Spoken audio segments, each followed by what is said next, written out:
Yep. And it totally cuts off relationship and communication, you know. So that goes back to kind of just not the judgment, right? Yes. Let's not just jump to evaluation and jump to judgment. We get people on the defensive and then we just kind of forget what their whole point was. I didn't just do it, but there's got to be some way to gently inform somebody that maybe they should use the word primary bedroom without making them look like an idiot. Right. You know? An observation would be, I've been reading online, some people are offended by that. Yes. That's an observation. That's, an observation. Nice. Yes. Evaluation would be, and so, I wouldn't want, what's the evaluation of that? I am afraid and concerned that you would be seen as insensitive if you use that word in the future. Sure. Something like that, right? Sure. Okay. Jerry. To return to the question of when can this be used negatively, one is always capable of your intention not being to be constructive, but to tear it down. I mean, you can observe anybody's action and find out and observe what areas that they might be able to improve, and you can bring it to their attention with the motivation or the intention of helping them, or you can be snarky, subtly snarky, with the intention of making them feel bad. But yet it appears as you're actually trying to help. It's all about what's your intention for any action. But yes, I think that's where I was going with it. I think that's where I was going with it. As I was reading it, I could see an abusive person saying to somebody else, well, when did I do that? When did I do that? Give me an example. Oh, you don't have an example? Doesn't matter. If you haven't observed something and you remember exactly when and where, your feelings somehow are dismissed then. So evaluation is still important. So and separating it out from observation, but it can also be twisted and turned. So if it's ever used in a way to manipulate the other person or discount how they're thinking or feeling, you are now using this technique as a form of abuse. So be careful, right? It's about ourselves. It's not about controlling or trying to get somebody else to behave or use these techniques. Does that make sense? Yeah. It needs to be a personal practice. And we are in practice of reacting appropriately, even if other people aren't reacting appropriately. So we can take that more and discuss that more later if we need. But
toughest time you ever knew, the only thing that you could do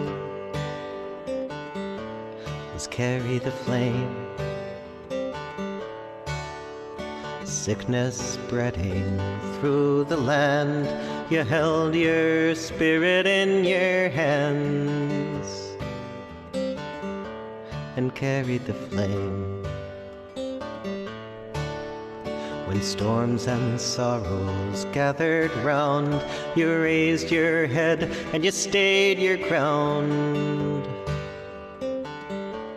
You carried the flame. Through endless days of the hardest living, you kept on loving, kept on giving, you kept on and carried the flame.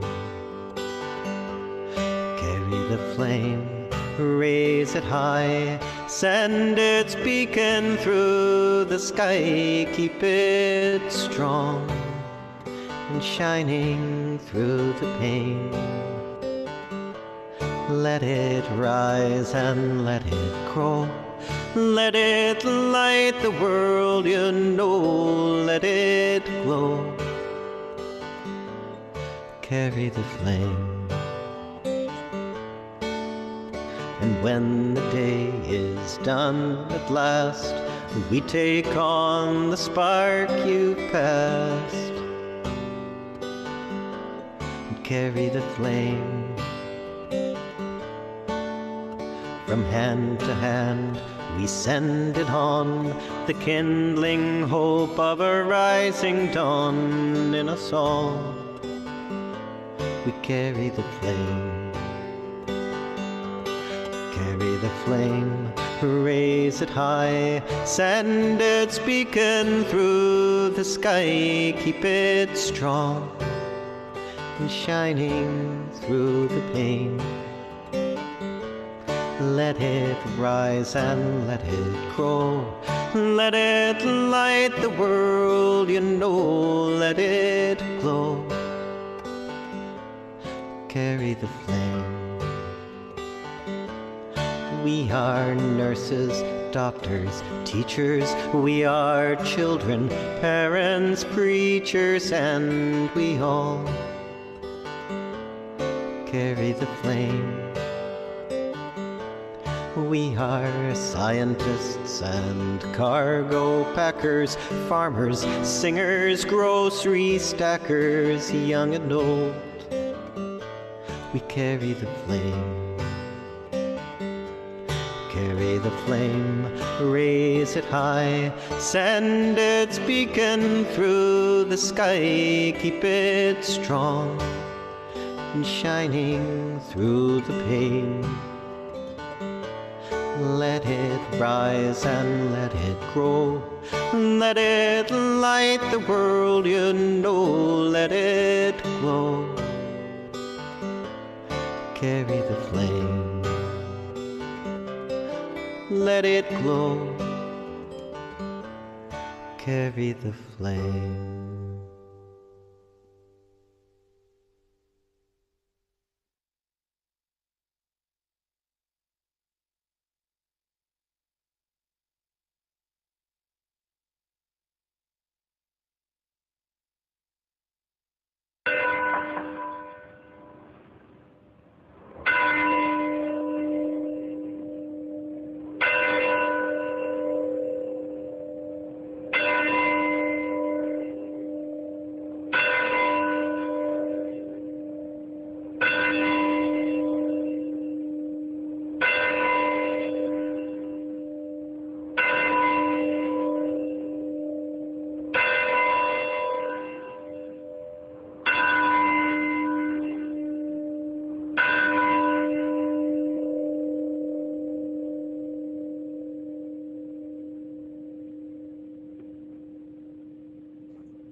Good morning,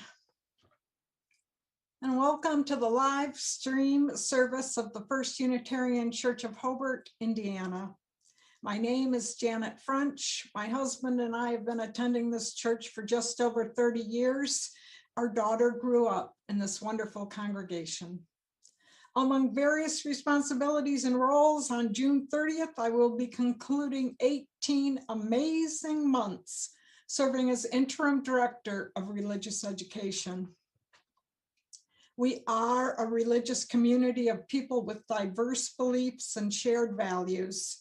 Our diverse beliefs are expressed in our 6 sources, and our shared values are expressed in our 7 principles, both of which can be found online. Together, this congregation strives to grow spiritually, build community, and live our values in the world. We're currently in search for a full-time minister. When we don't have a minister in the pulpit, we invite members or guests to share a special message with us, and this is one such Sunday. We are fortunate to hear today from Nancy Combs Morgan, Unitarian Universalist Association, MidAmerica Region Congregational Life Consultant. Her focus and passion is for faith development, religious education, and she's been doing this work in that role for nearly 20 years. Nancy will also be facilitating a special coffee hour after this morning service, inviting us to share stories with one another of times we have grown in our UU faith. Nancy, welcome.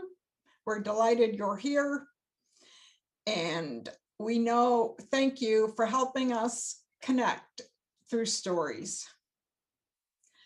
During this time of COVID, meaning masks, responsible social distancing, and online worship, we want to draw your attention to several parts of today's service. The bell you heard ringing was our actual church bell, recorded by longtime member Bob Allen. The chalice, which you will see, is our actual chalice in our sanctuary, lit by James Johnson.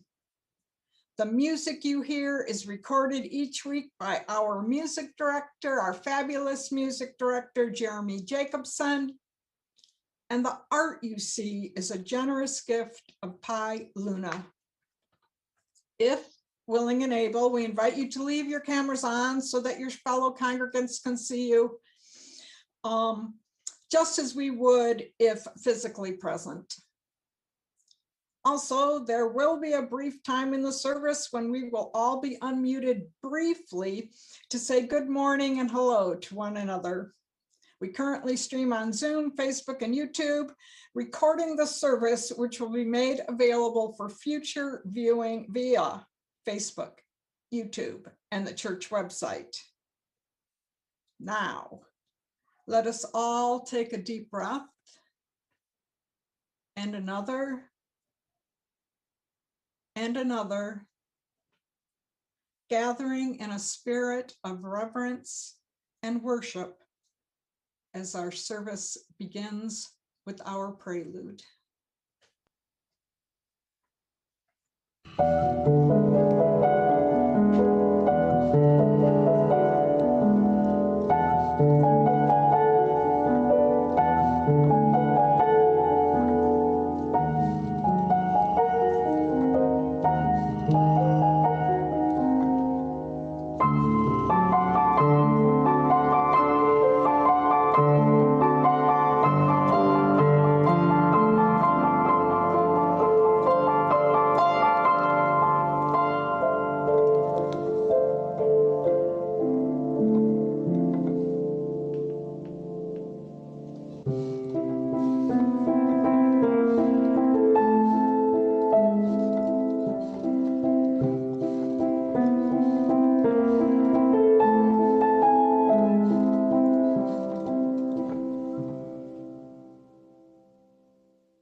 Our chalice words will be spoken this morning by Myra.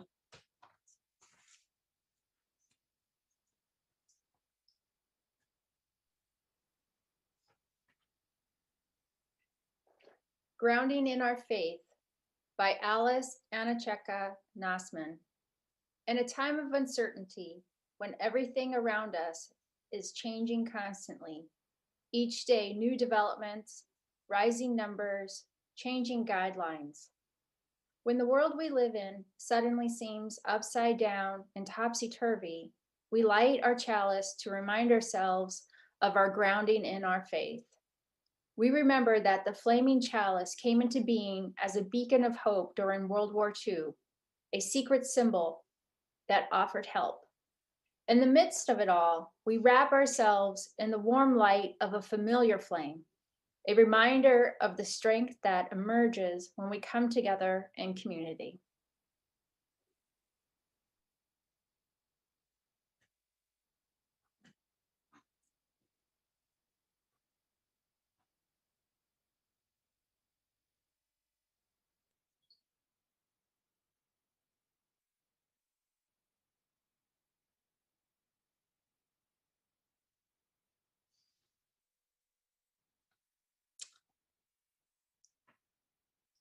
Our opening words are by Robert French Lovings, no relation.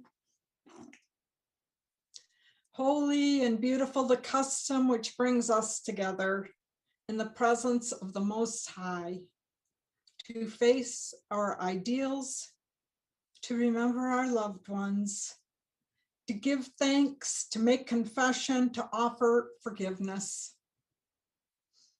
to be enlightened and to be strengthened. Through this hour breathes the worship of ages, the cathedral music of history.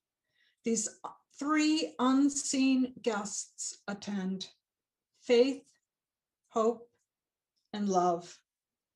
Let all our hearts prepare them place. Our opening hymn is "Where is Our Holy Church?" The words will be printed on your screen. Let's join together.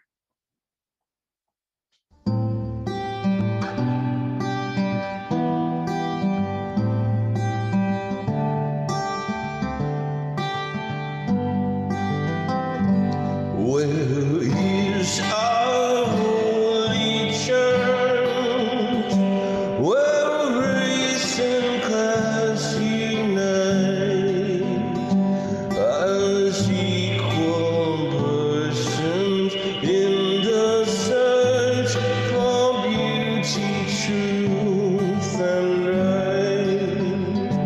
Where is our holy reach, wherever human hearts a sacred torch of truth has lit by inspiration dawn? Where is our Holy One? Our mighty host respond. The people rise in every land to break the captive's bond. Where is our holy land within the human soul, where every man's truly seek with character the goal? Where is our paradise in aspiration's sight, wherein we hope to see arise 10,000 years of reign?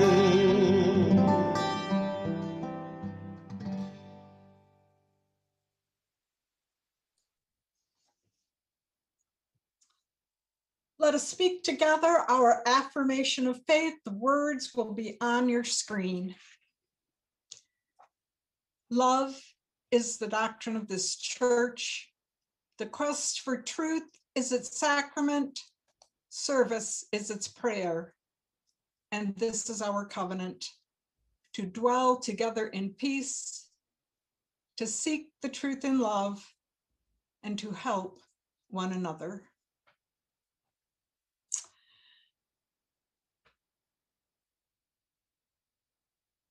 This we will all now be briefly unmuted to greet and say hello and good morning to one another. It will be followed by our doxology. Good morning. Hello, everybody. Hi, Morning, folks. morning. Morning, everybody. Hi. Hello. Hi, Gail. Good to Hi, see Gail. everyone. Hi, Hi. Janet. Hi. Hi, Hi. Kim. Hi Hi, Will. there. Hey, Will. Hey, Good morning Will. to everybody.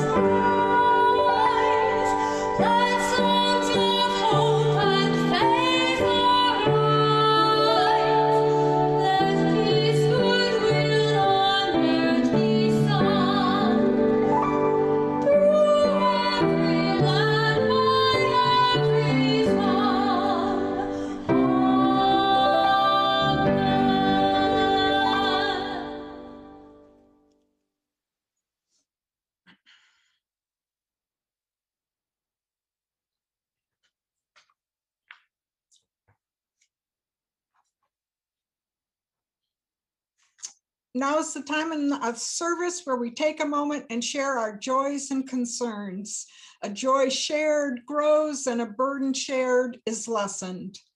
As the music plays, you can type your joys and sorrows into the chat box. They will not be recorded. They will not be made public. Are there joys and sorrows to share this morning?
And work out.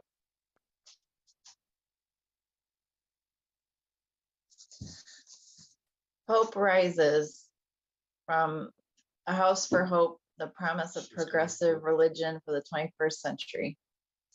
Hope rises.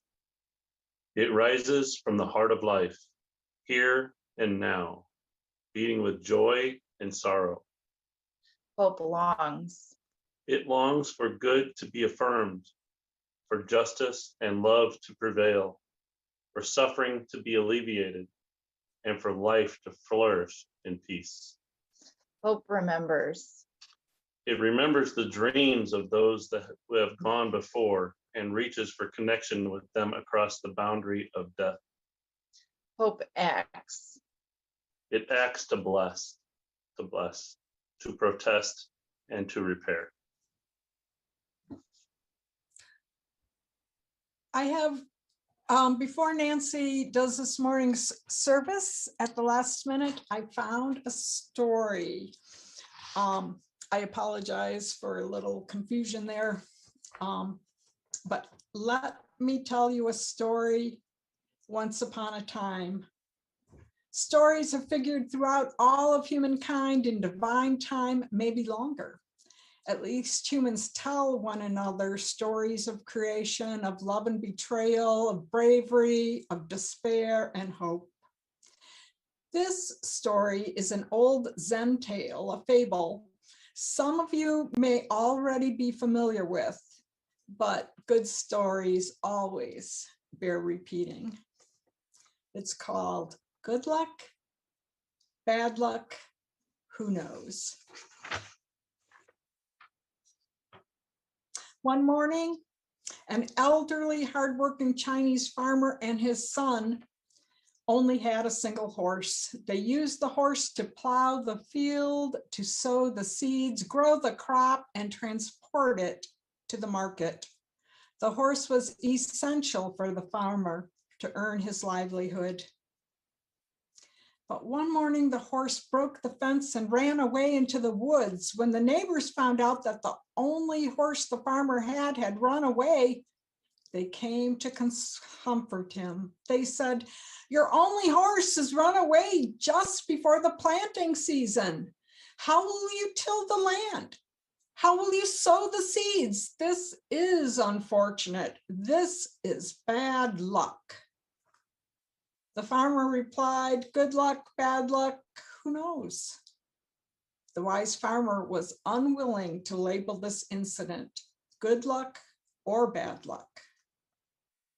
A few days later, the farmer's horse returned from the woods along with 2 other wild horses. When the neighbors found out the news, they said, "Now you have 3 horses. You can till the land much faster, and with 3 horses, maybe you can buy more land and sow more crop and make more money. Or you can sell the other 2 horses. Either way, you will be a rich man. This is good luck." Again, the wise farmer was unwilling to label this good luck or bad luck. Who knows? The next morning, the farmer's son started training the wild horses so that they would help till the land. While attempting to mount one of the wild horses, he fell down and broke his leg. Just before the sowing season, the son would not be able to help the farmer with his broken leg. The neighbors came once again and commented, "This is really unfortunate. This is bad luck." But the wise farmer repeated, "Good luck, bad luck, who knows?" A few days later, the king's men started to visit each village in the kingdom. A war had started between their kingdom and a neighboring enemy state. The king's men were enlisting the eldest son from each family to join the army. When they came to the farmer's house, they saw the son with the broken leg. He would not be of much use in the army, and hence they didn't take him. The neighbors, some of them with teary eyes, came once again to the farmer and commented, "Your son breaking his leg was really fortunate. He's the only one who was not taken. What a stroke of good luck." The farmer calmly replied, "Good luck, bad luck, who knows?" Again, the wise farmer was unwilling to label it as either good luck or bad luck. Every single time the neighbors thought what had happened to the farmer was bad luck, it turned out to be good luck. And just when the neighbors thought the incidents had brought the farmer good luck, it turned out to be bad luck. Epictetus, a quote from Epictetus says, "What really frightens and dismays us is not external events themselves, but the way in which we think about them. It is not things that disturb us, but our interpretation of their significance." Thanks. Nancy? Thank you, Janet. And can everyone hear me okay? If you'd give me a thumbs up, want to make sure. Oh, wonderful. Because I don't want to progress unless we are able to hear one another. That was a perfect story to share. And so far, your service has been very moving and beautiful and has felt like a spiritual deposit.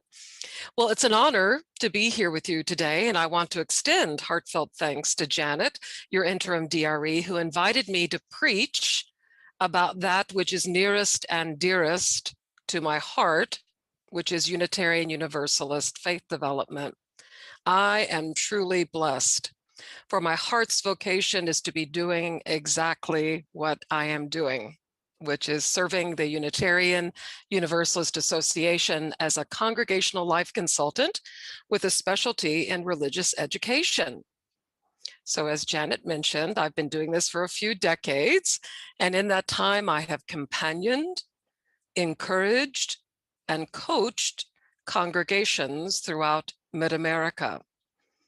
As the First Unitarian Church of Hobart is one of those MidAmerica congregations, and I want to first thank you all for your gracious giving to our association and to our region. You are one of our honor congregations, and that is deeply appreciated. It is a delight to be with you as you explore further the role of religious education in your congregation and how it plays into a whole church vision. Yet before we go deeper in that exploration, it is important to name our current context. Here we are, as you use, virtually worshiping well over a year into a terrible pandemic. With the challenges and losses sustained, it may feel close to impossible to imagine that anything good has resulted from this trying and horrific time. Yet curiously, what I'm observing is that the challenges have also provided compelling opportunities to find that which is central to an understanding of community. What many congregational leaders have shared with me is that somehow, some way, they've simply been striving to maintain a sense of connectedness. Connections that embody loving, multi-generational relationships as a core of what they're trying to maintain in their congregations. Well, here we are on this April morning, and I loved seeing your sanctuary. I haven't had a chance to visit you all. I loved the lighting of your actual chalice. It really made me feel present, fully present with you all. But here we are, connected by image and by heart. Here we are gathered to affirm that our connection is worthy, our endeavor is shared, and that we are not alone. Let us savor this moment and remind ourselves by naming and affirming what is at the center, the heartbeat, the truly unlimited source of connection and renewal. And I don't think this will surprise. For the heartbeat, the center is love. Love for one another, love for all beings, love for self, and love for our planet.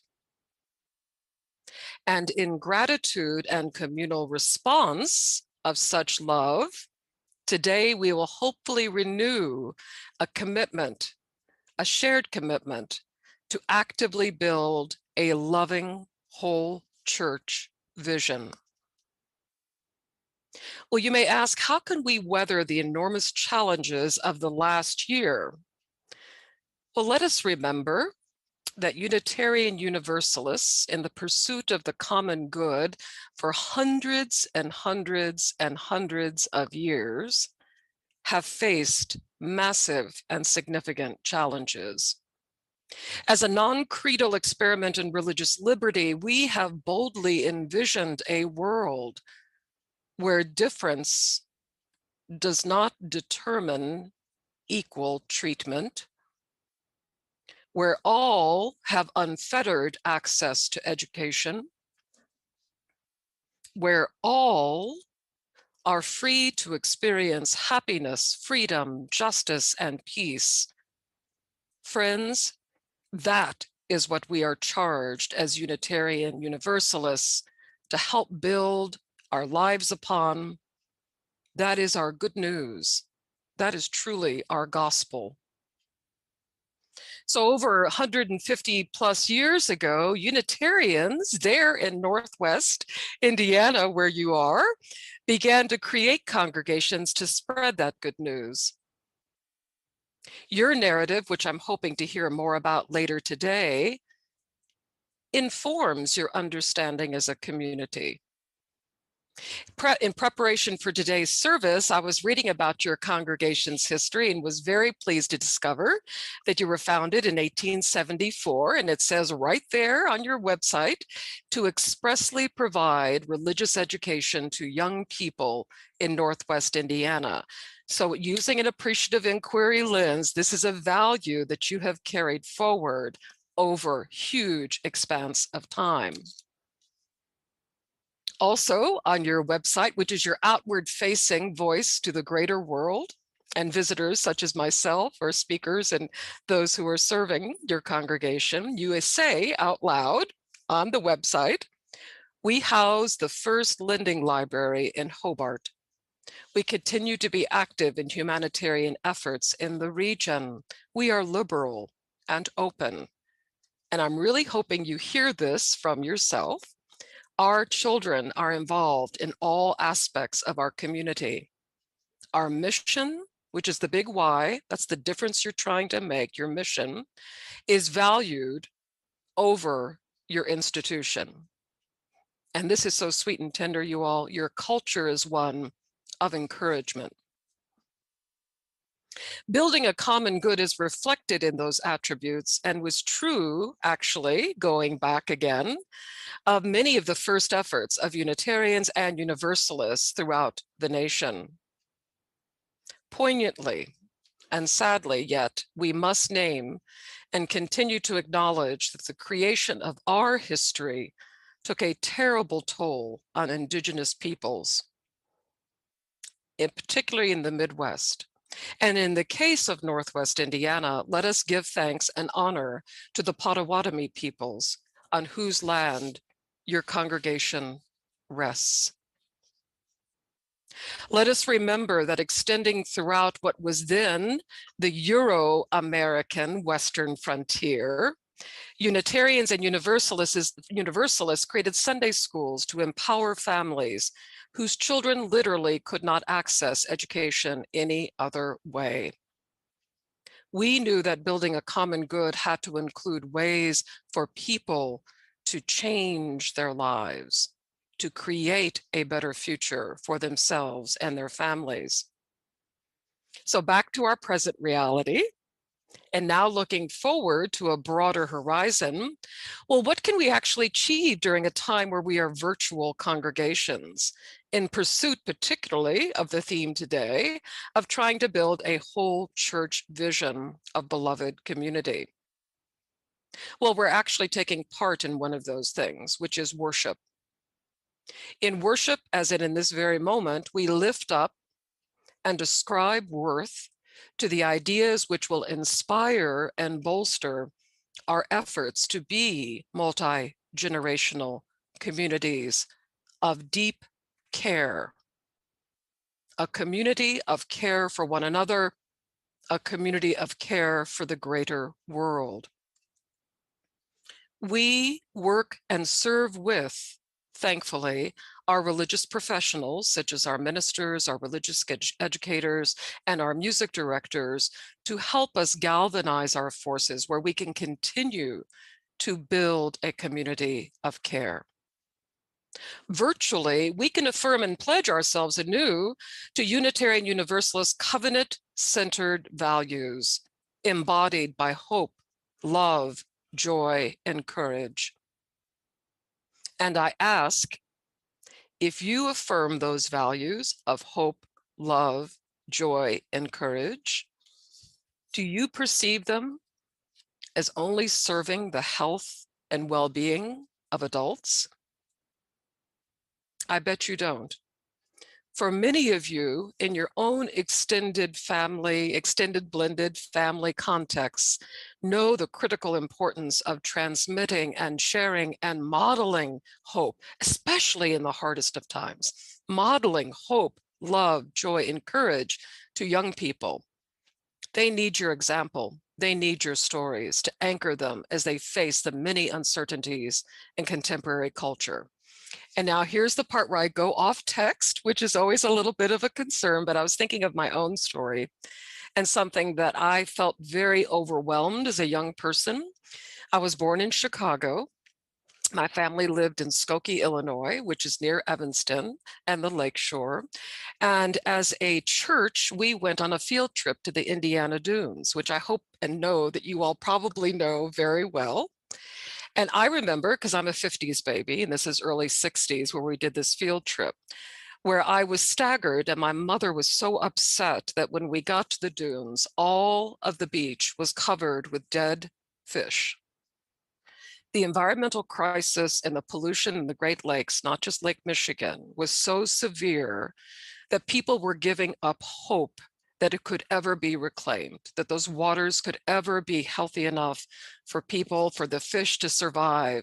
And I remember going back in my church, which wasn't UU, but also living in Skokie, I would visit temple and synagogue, hearing from these religious communities that we couldn't accept this, that it had to change. So as a young person, I was given hope, even though I was encountered with the reality that the waters were so unclean, they were so foul. And here we are today, and I haven't been back to the dunes and I need to get back there, but I bet it's not covered with dead fish. So that's a story to give you an example of how young people, especially in faith communities, need to hear these stories of hope and inspiration. They need your examples. They need your stories to anchor them as they face the many uncertainties in our contemporary culture. The times we are living in compel us to do these sorts of values check. What are we doing to live our values? That is the heart song of meaning making as a congregation, and it is embodied in the promises that you make to one another. That promise or that covenant, that pledge that makes each of you want to embody loving kindness, inclusive acceptance, gracious sharing of resources, and a commitment to serving a movement that is bigger than each of us as individuals. And that movement, that faith, is Unitarian Universalism. I was also back to your website, because I always do sort of visiting when I'm going to preach somewhere. I always like to look at the congregational website.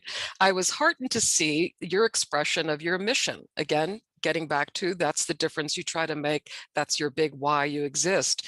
You understand yourself to be a liberal religious home that offers a safe and challenging, and I pause there, friends, because you're actually saying to the greater world and one another that you want to be challenged. And as I bring this vision of an embodied whole church expression, it may challenge you to a certain degree, but you've actually said that's okay. So back to your mission statement, this challenging place for seekers of truth and meaning to gather in worship, community, and in service. You say, we embody the UU values of justice, equity, and compassion through the life we share with each other. So you're saying there's something happens and changes within you when you share with one another, and especially when that change then is directed towards service of the greater world of creating beloved community. You publicly attest that care for others. And I saw and actually saw in your announcements today that it's important for you all to be a part of the soup kitchens and the food pantries and your cereal drive, which really connects you to your greater community and your central sense of what that community is. With that mission statement and the examples of care that you share, you're expressing to Northwest Indiana and the greater world that you're a community of kindred spirits who seek to create a whole church experience that mirrors what beloved community can look like. A community which honors all, which affirms that every being is inherently lovable, a community that models inclusion, a community that helps one another grow regardless of the age. As a virtual guest here today with you all, but also as a fellow Unitarian Universalist and someone who serves this region, I began to think last night and in the days I've been working on this sermon, I wonder what your congregational dreams are. And I hope to hear more of that in the storytelling later on as well. But I imagine that many of you dream that no matter the age, no matter the length of time that an individual has been a part of your community, that those people feel a deep sense of belonging, that they feel truly welcomed and affirmed and encouraged in their search for truth and meaning. And if that is the case, let's unpack that a bit and see how it reflects with the greater UU movement and our greater whole church vision for Unitarian Universalist congregations across the country. Our shared vision is informed by our love of ideas. We love learning. Actually, I was joking with a colleague recently that if there is an afterlife, the first thing you do would be create a bookstore, or at least a resource table. We love learning. We love ideas. We love books. We love ideas that come from so many sources. Yet despite that love, we are being called to change how we learn together. Faith development, similar to human development, requires lifelong change, lifelong learning. Learning that is not for the sake of being educated.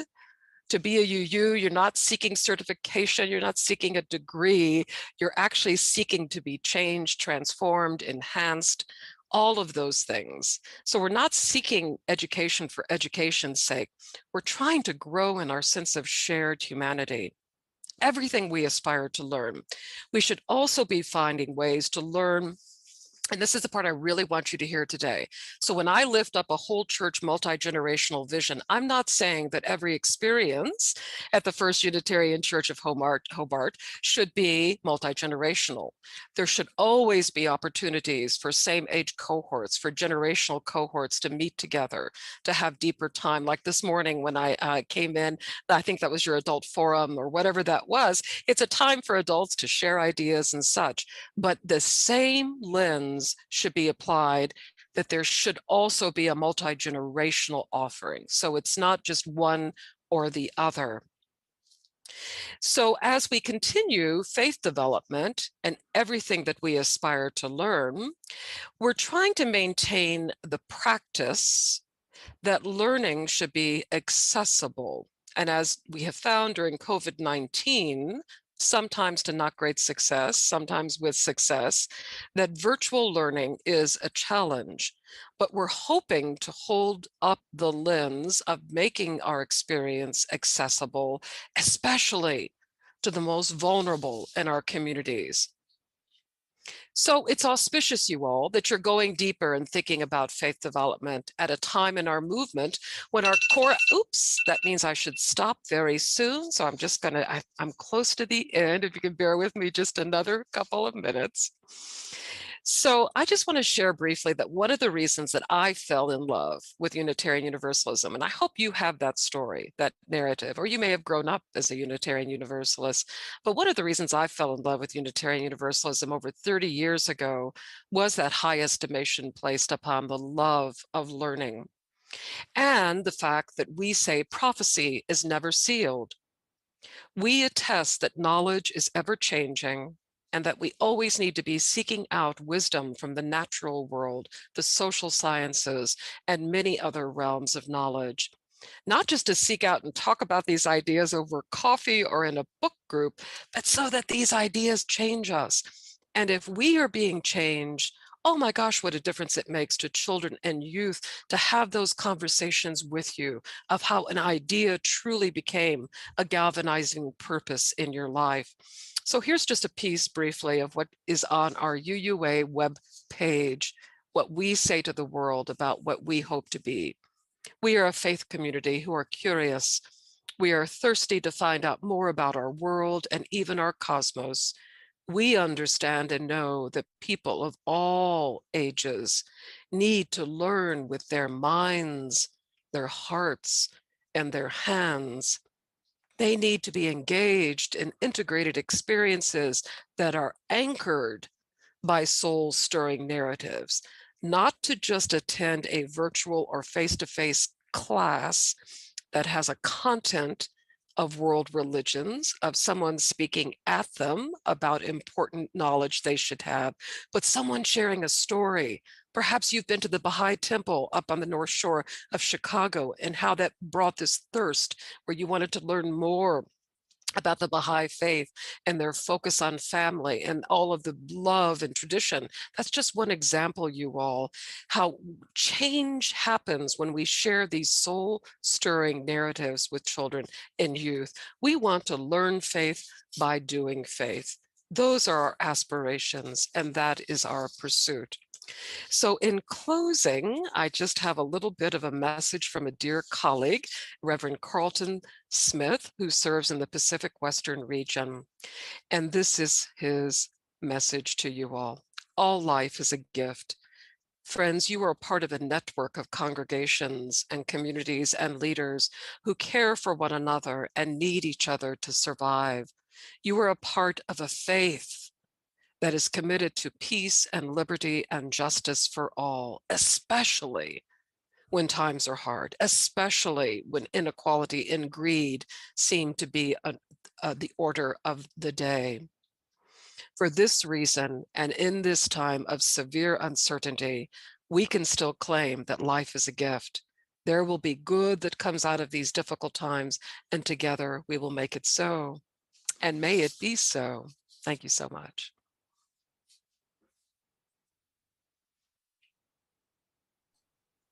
Thank you, Nancy. Thank you for that message. Now is the time in our service for our offering. We give to remind ourselves how many gifts we have to offer. We give to remember that we are part of something bigger than ourselves. We give because we are grateful for the gift of our beloved church and congregation, a gift we're called from within and without to share. There's a PayPal link on the screen, but it is not clickable. A clickable link will be shared in the chat box. Please.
For your generosity to this church, to each other, and to the world.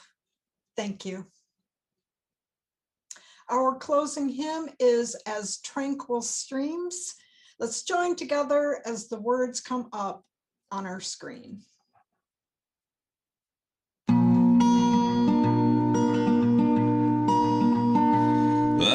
tranquil streams that meet and merge and flow as one to seek the sea. Our kindred hearts and minds unite to build the church that shall be free, free from the bonds that bind the mind, narrow thought and lifeless greed, free from a social code that fails to serve the cause of human need, of freedom that reveres the past but trusts the dawning future more, bids us soar in search of truth that venture boldly and explore. Prophetic church, the future waits your liberating ministry. Go forward in the power of love, proclaim the truth that makes us free.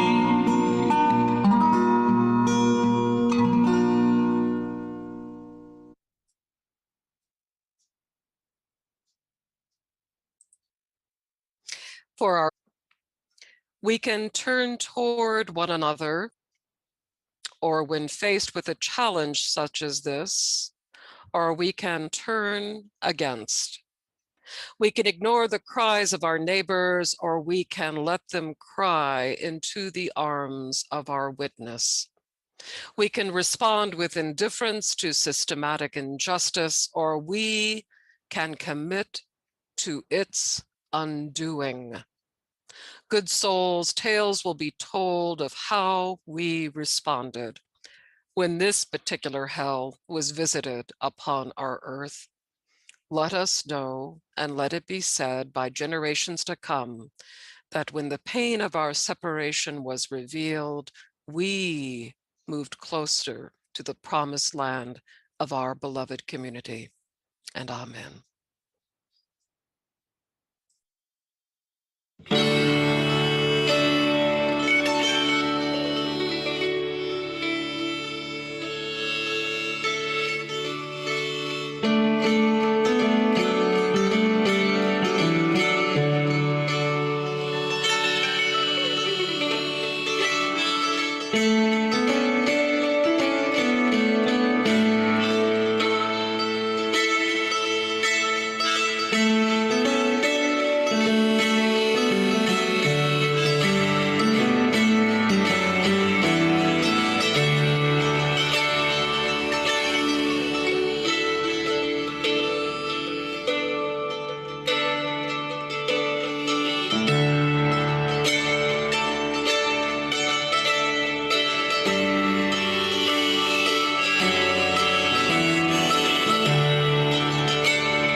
Thank you, Jeremy.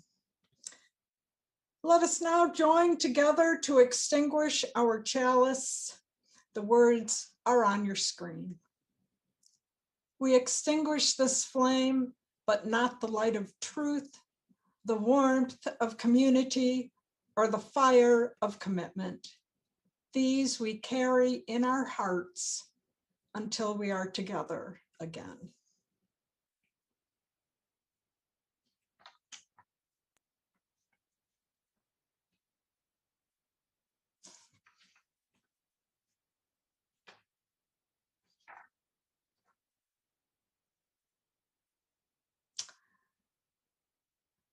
You'll shortly be unmuted to share in our virtual coffee hour, which after a few minutes, after a while, our guest preacher, Nancy, will facilitate some sharing of our stories.